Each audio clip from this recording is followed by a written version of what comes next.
Gwanga lino libeeramu essaala ez'amaanyi. Tetusobola kubanga siriimu eyajja mu mwaka gwa 8 ne leero akyajojjobya abantu. Covid yazze, masiki ne tuzambala, lockdown ne tuzibeeramu, ne tugemebwa. Waliwo omuntu omu yabadde ayogera awangadde n'obulwadde obuleeta alwangadde ne siriimu.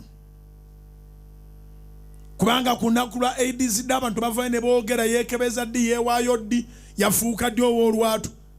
N'agamba naye ekisinga okumuluma abaana baabwe be baazaala nga bafubye ne babazaala nga tebalina bulwadde.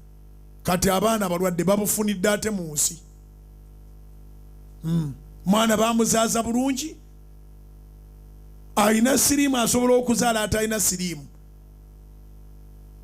Naye be baazaala nga tebalina siriimu beegasse ku bazadde baabwe kati nabo balwadde.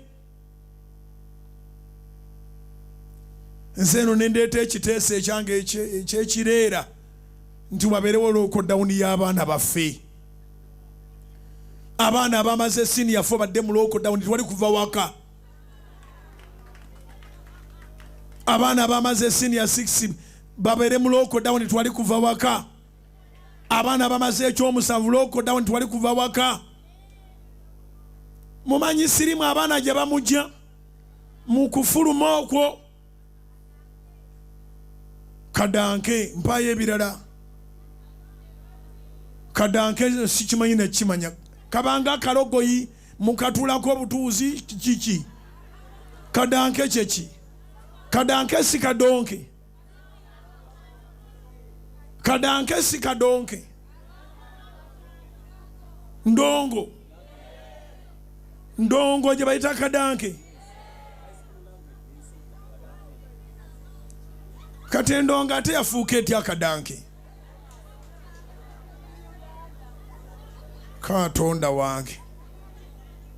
Ekyo leero kyo mbadde sikimanyi.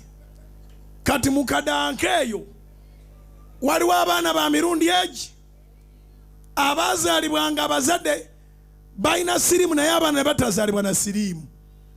N'abaana abaazaalibwa nga abazadde balina siriimu naye nga tebasobola kutaasa baana, abaana ne bazaalibwa nga balina siriimu. Kakati abaana abo benkana bano bali ku ddagala banyiriranga ne bali abataazaalibwa na siriimu basisinkana mu kadanke.